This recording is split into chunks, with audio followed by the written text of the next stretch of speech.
السلام علیکم ورحمۃ اللہ۔ سوال یہ ہے کہ کیا وائف اور ہسبینڈ ایک کمرے میں نماز پڑھ سکتے ہیں؟ اگر انفرادی طور پر نماز پڑھنا چاہے، مطلب الگ الگ، تو بھی پڑھنا جائز ہے، اور اگر با جماعت نماز پڑھنا چاہے کہ ہسبینڈ عورت کو نماز پڑھائے تو بھی جائز ہے، لیکن دونوں صورتوں میں شرط یہ ہے کہ عورت پیچھے کھڑی ہوگی، مرد کے ساتھ کھڑی نہیں ہو سکتی، چاہے وہ انفرادی نماز ہے یا پھر یہ ہے کہ وہ جماعت کے ساتھ پڑھنے والی نماز۔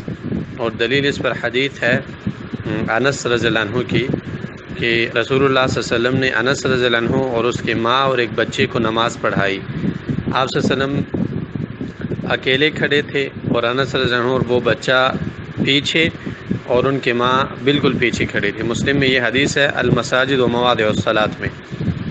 اسی وجہ سے امام قاسمی نے فرمایا کہ اذا کان مع الامام امرأۃ اقامها خلفه، جب امام کے ساتھ صرف ایک ہی عورت نماز پڑھتی ہو تو وہ امام کے پیچھے کھڑی ہونی چاہیے، اور اگر مرد ہو یا پھر بچے ہو، تو اگر ایک ہے، مطلب ایک امام ہے، ایک مرد ہے اور ایک عورت ہے، تو امام اور مرد ساتھ کھڑے ہوں گے اور عورت پیچھے، اور اگر مرد ایک سے زیادہ ہے تو وہ پیچھے کھڑے ہوں گے اور عورت سب سے پیچھے۔